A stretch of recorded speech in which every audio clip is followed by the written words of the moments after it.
Good morning to all of you. Today I am proceeding the chapter 3. Now today is new topic. So try to understand. I am going step by step. Topic is solution of the system of linear equations by substitution method. In this chapter, I will give you three methods to solve the value of x and y. The first is substitution method, second is elimination method, and third one is cross multiplication method. तो today firstly I am taking here substitution method कि किसी भी equations को आप substitution method से x और y का value कैसे फाइंड करेंगे। हमने यहाँ पे क्वेश्चन लिया हूँ कि solve for x and y by substitution method equations are x plus y equal to 7 and 3x minus 2y equal to 11। हम इन दोनों इक्वेशन से x और y का वैल्यू फाइंड करेंगे सब्स्टिट्यूशन मेथड से। ये दोनों इक्वेशंस फर्स्ट केस को वेरीफाई करता है, फुलफिल करता है, जिसमें हमने आपको बताया था कि a1 by a2 is not equal to b1 by b2, जहां पे आपने यूनिक सॉल्यूशन लिया था। उस इक्वेशंस का यूनिक सॉल्यूशन हुआ था one and only one solution. तो यहां भी इन दोनों इक्वेशंस के one and only one value होंगे, लेकिन हम किस मेथड से निकालेंगे? तो सब्स्टिट्यूशन मेथड से निकालेंगे। तो सब्स्टिट्यूशन मेथड्स में क्या होगा आप लोग स्टेप बाय स्टेप देखिएगा। सबसे पहले हम क्या करते हैं इस मेथड में कि दोनों में से किसी भी इक्वेशन से x या y किसी एक का वैल्यू हम निकालते हैं।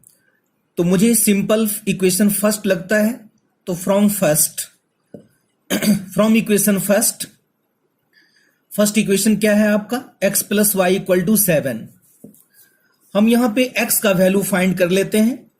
यदि यहां पे x आप फाइंड कीजिएगा तो y को इधर आना पड़ेगा, तो 7 माइनस y, हम इसको थर्ड इक्वेशन मान लिए। अब ये जो x का वैल्यू आया है 7 माइनस y, इस x के वैल्यू को हम सेकंड इक्वेशन में पुट कर देंगे। लिखेंगे हम putting the value of x in equation second. यदि आप फर्स्ट से x और y का वैल्यू निकालते हैं तो उसको सेकंड में पुट करना होगा। यदि आप सेकंड से x या y का वैल्यू निकालते हैं तो आपको फर्स्ट में पुट करना पड़ेगा। तो हमने फर्स्ट से x का वैल्यू फाइंड किया हूं y के फॉर्म में, जिसको थर्ड इक्वेशन माना हूं। अब हम इस x के वैल्यू को सेकंड इक्वेशन में पुट कर रहा हूं। सेकंड इक्वेशन क्या है? हम इसको एज इट इज लिख दिए, 3x minus 2y equal to 11। अब यहां पे हम x के प्लेस पे 7 माइनस वाई का वैल्यू पुट करेंगे, जो मैंने यहां पे निकाला हूं इक्वेशन थर्ड के फॉर्म में। तो 3 into 7 minus y minus 2y equal to 11।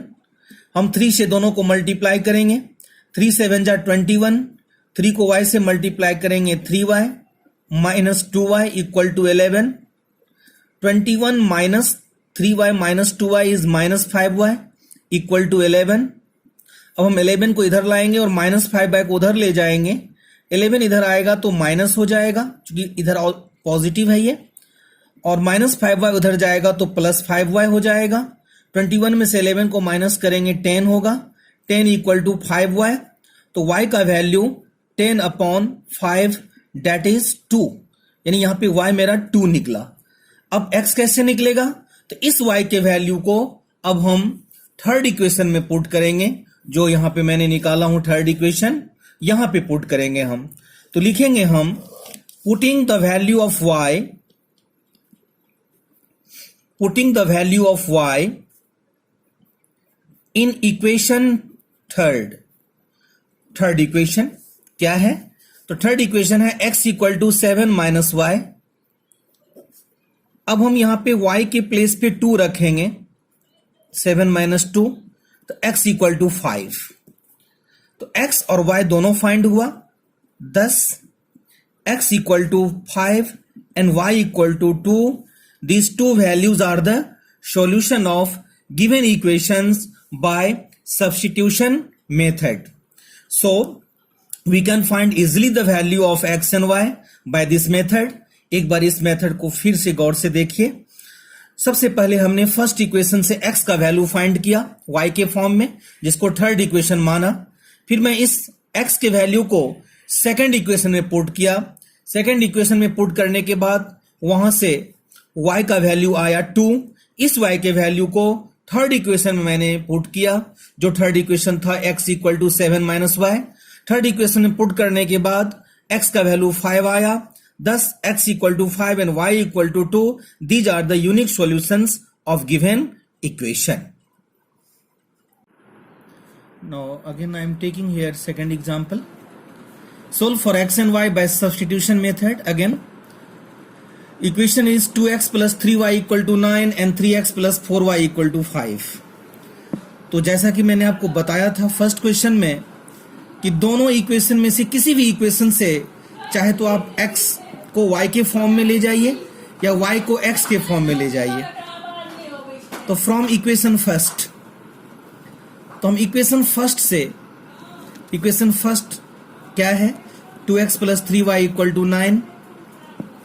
हम यहां से x का वैल्यू निकालेंगे या y का भी निकाल सकते हैं.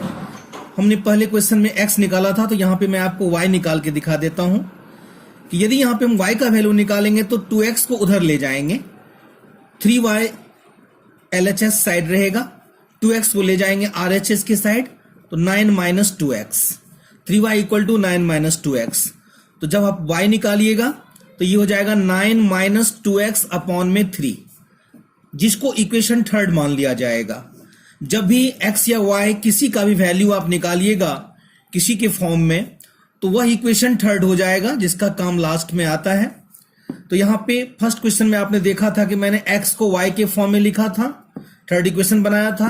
यहां पे मैंने फर्स्ट इक्वेशन से y का वैल्यू निकाला x के फॉर्म में, जिसको थर्ड इक्वेशन बनाया. अब इस y के वैल्यू को हम सेकंड इक्वेशन में पुट करेंगे, क्योंकि ये y का वैल्यू जो मैंने फर्स्ट इक्वेशन से निकाला हूं, तो इसको हम सेकंड इक्वेशन में पुट करेंगे. तो लिखेंगे putting the value of y, putting the value of y in equation second. तो सेकंड इक्वेशन क्या है मेरा, 3x plus 4y equal to 5. अब यहां पे y के प्लेस पे हम इस पूरे वैल्यू को पुट करेंगे 9 माइनस 2x बाय 3 को. तो 3x प्लस 4 इंटू y के प्लेस पे रखेंगे 9 माइनस 2x अपॉन में 3 इक्वल टू 5. 3x प्लस 4 से दोनों को मल्टीप्लाई करेंगे, 4 9 जा 36 माइनस 4 2 जा 8x अपॉन में 3 इक्वल टू 5. फिर यहां पे हम 3x के नीचे 1 करके एलसीएम लेंगे, 3 होगा, 3 3 जा 9x plus 36 minus 8x equal to 5.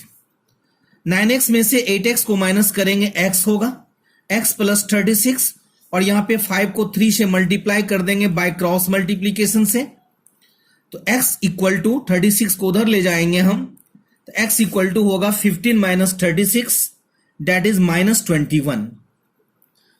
अब यहां से मैंने x निकाला. अब इस x के वैल्यू को हम थर्ड इक्वेशन में रखेंगे, लिखेंगे putting the value of x, putting the value of x in equation third. तो थर्ड इक्वेशन जो ऊपर मैंने यहां निकाला था y का वैल्यू, तो y equal to 9 minus 2x upon में 3.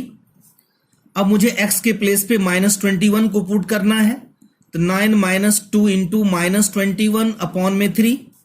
आपको पता है माइनस माइनस प्लस होता है, 21 2 जा 42 अपॉन में 3.